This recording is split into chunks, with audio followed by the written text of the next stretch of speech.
Buona giornata, ben trovati, il nostro appuntamento dedicato al mondo dello sport come di consuetudine attraverso la vostra e nostra web tv www.venetoglobe.com. Ogni giorno con voi interviste, reportage, inchieste e naturalmente tutto quello che gira intorno al mondo dello sport, anche e soprattutto attraverso il canale 95 corrispondente in Veneto e Friuli Venezia Giulia a Caffè TV 24, l'emittente del Nord Italia, in onda ogni sera intorno alle 19:40 19:45 circa, nella seconda fascia della serata e poi nella primissima parte della mattinata in replica. Delude il tennis nazionale. Apriamo ancora con il tennis perché nella Davis che si sta giocando a Madrid l'Italia, dopo aver perso l'altro giorno contro il Canada, ha perso anche ieri contro gli Stati Uniti, nonostante un grandissimo match di Fabio Fognini che era riuscito a vincere il primo incontro. Perde però poi Berrettini nel secondo incontro con gli americani e perde anche il doppio che comunque ormai non aveva più nessun valore per una possibile qualificazione come miglior seconda.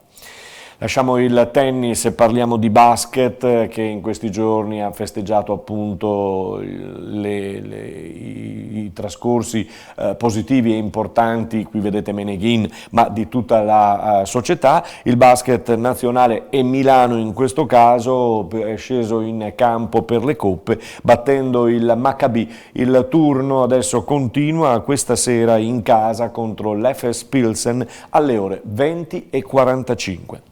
In Eurocup perde la Virtus Bologna contro Andorra, vince invece Venezia 80-76 e pensate che se la squadra di De Raffaele zoppica un pochino in campionato va molto bene invece nelle coppe dove arriva la sesta vittoria consecutiva. Vince 80-76, vi dicevo, contro Tofas. In Champions Brindisi batte 98-92 la squadra denominata Falco. Per il volley europeo, l'Imoco Volley Conegliano ha vinto 3-2 l'altra sera contro Budapest al Palaverde. In campo ieri c'è andata anche Scandicci ad Istanbul e tra l'altro una vittoria importante per 3-2. Chi diceva che Scandicci potrebbe essere l'alternativa forse alla concorrente dell'Imoco Volley Conegliano, ha anche sicuramente ragione. Novara in casa ha vinto contro lo Yuzhny, contro le russe dello Yuzhny per 3-0. Vi dicevo che in A1 c'è questa possibilità appunto che Scandicci possa essere l'alternativa forse ad essere la contendente dello scudetto della Igor Gorgonzola Novara. La Superlega maschile tocca la settima giornata con Milano-Modena, con Modena che va a vincere 3-0, poi c'è stata la sconfitta di Verona che perde 3-0 a Vibo Valentia, mentre Padova passa al tie break 3-2 in casa del Trento. Ritorniamo all'Imoco perché ieri c'è stata l'anticipo dell'ottava giornata del campionato con Chieri-Casalmaggiore che si è conclusa 3-0 per la formazione di Gaspari e Bertocco. Domenica match incandescente tra Imoco e Scandicci, era il discorso che vi facevo poco fa, l'alternativa insomma all'Imoco potrebbe essere in questo caso Scandicci, vedremo quello che succederà al Palaverde. Adesso cambiamo e andiamo a parlare di Benetton Rugby. I Leoni sono tornati dopo la prima dell'Heineken Champions Cup con una sconfitta contro Leinster per 33-19, però facendo ben parlare di sé e disputando un'ottima partita. Sabato a Monigo arriva il Northampton che tra l'altro è primo in Inghilterra. Andiamo subito a sentire il servizio che abbiamo realizzato con Marco Lazzaroni per inquadrare la gara di Leinster.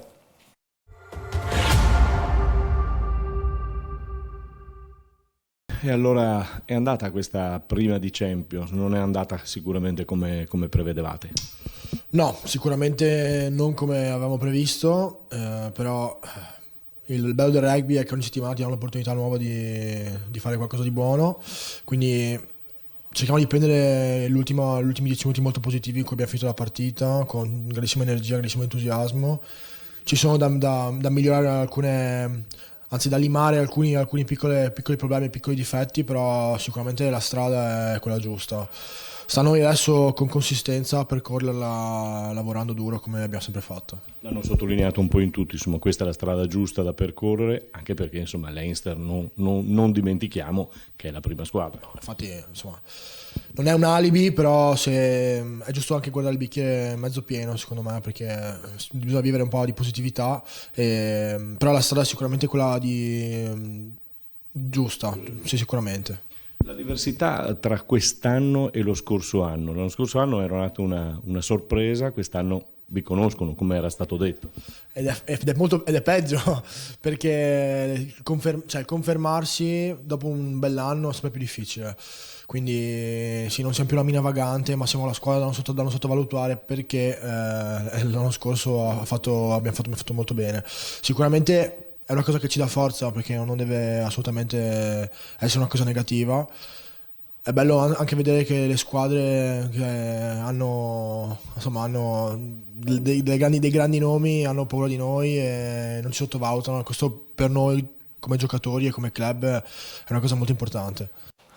Importante perché c'è sicuramente un po' di paura, insomma, nell'affrontare il Benetton. Non è più una sorpresa, non è più l'outsider delle scorse annate, quindi vedremo come andrà a Monigo. Si gioca intorno alle 14 a Monigo, sabato contro Northampton. Andiamo a parlare di basket, ritorniamo in palestra al Palaverde, dove la TVB De Longhi Treviso domenica prossima sarà a Roma per affrontare la Virtus. Max Menetti nel dopogara del Palaverde aveva detto queste cose. In tutte le partite, nel nostro sport, si fanno gli esami e io oggi esamino la mia squadra. Se fosse andato male avrei parlato solo della mia squadra, cioè ci sono anche i nostri avversari, ci sono anche gli avversari che o ti fanno fare degli errori o fanno delle cose migliori delle tue. Noi dobbiamo pensare ai nostri errori, l'ho detto, oggi ne abbiamo fatto meno, adesso abbiamo una grande opportunità domenica prossima a Roma per provare a fare un ulteriore step. Ma non è il problema della trasferta, no? È il problema di fare quello che dobbiamo fare durante la partita. Ecco, quindi al di là dei numeri, no, che è evidente, noi abbiamo i nostri 8 punti, sono figli di partite giocate in casa, però le prestazioni invece forse addirittura giochiamo quasi meglio fuori casa che in casa. Bisogna stare concentrati non tanto su dove siamo, ma su quello che facciamo in campo, ed è quello su cui lavoreremo questa settimana. Bene, questo era Max Menetti ai nostri microfoni. Andiamo a parlare di pallavolo maschile. Nella A3 per il Motta di Livenza è arrivato già il prossimo turno e sarà una trasferta in quel di Portoviro per riprendere il proprio cammino. Rimaniamo sempre nel volley femminile, in questo caso di Serie C. Il Tem Spes Conegliano ha perso nel weekend a San Donà di Piave contro le cugine, diciamo, dell'Imoco San Donà di Piave, e la gara non è stata molto fortunata per le coneglianesi, però Cristina Barcellini il giorno dopo, la mattina dopo, ha voluto essere presente ugualmente alla Corri in Rosa di San Vendemiano, a cui aveva dato l'ok per una segnalazione e per una partecipazione piuttosto importante. Sentiamola all'arrivo. È importante lanciare un messaggio innanzitutto di non mollare mai, e il tempo ci aiuta anche in questo, nel senso che non è dei migliori, e poi penso sia importante per tutte le donne, perché può capitare a chiunque e non è mai facile affrontare una cosa del genere. Brava Cristina, questo è il suo messaggio alla Corri in Rosa. Cristina Barcellini, ex nazionale, ex giocatrice Imoco Volley Conegliano, ora capofila, diciamo, e trascinatrice del Team Spes Conegliano. Juventus, siamo al calcio, Juventus al comando con 32 punti nel massimo campionato, e poi il Milan che tenta di convincere Ibrahimovic, quindi siamo sul mercato a tornare in rossonero. Una delle cose belle della giornata odierna è l'uscita dall'ospedale di Mihajlovic dopo il terzo ciclo di chemioterapia. Se ne va a casa e allora si parlerà soltanto di Bologna e di calcio in casa Mihajlovic. Complimenti. Si tornerà in campo il 23 con Atalanta-Juventus, Milan-Napoli e Torino-Inter per cominciare non male proprio. In Serie B si ritorna in campo domani con Pescara Cremonese, mentre per quanto riguarda Venete e Friulane, sabato Pordenone Perugia alla Dacia Arena di Udine, Empoli Venezia, mentre domenica Cittadella Pisa, lunedì invece Chievo Verona Entella, con l'utilizzazione, le avevamo accennato ieri, c'è la conferma proprio in questi giorni, l'utilizzazione del VAR anche in Serie B nei playoff e poi dalla prossima stagione ufficiale.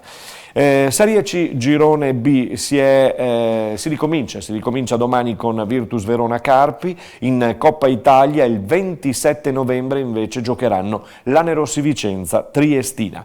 Andiamo sul Campo d'Arsego, andiamo sulla Serie D. Il Campo d'Arsego di Andreucci ieri era salito a Feltre, tra l'altro Feltre così con nebbia non l'avevamo mai vista, una partita che è stata messa in allarme diverse volte durante la gara. Comunque la formazione di Andreola di Feltre ha vinto per 2-0 e quindi il Campo d'Arsego lascia la Coppa e quindi va avanti il Feltre. Coppa Italia invece anche in eccellenza, queste sono le immagini che vedevamo appunto di Campo d'Arsego, meglio di Feltre e Campo d'Arsego. In eccellenza Coppa Italia tra San Donà e Porto Mansuè, si è giocato a Mansuè ieri pomeriggio, con un Porto Mansuè, già vi dicevo, falcidiato da infortuni e da assenze. Ha perduto la squadra di Stefano Andretta per 2-0 e adesso c'è il match di ritorno intorno all'11-12 di dicembre. Chiudiamo ricordandovi solo la Ruker Sambe in Serie B maschile.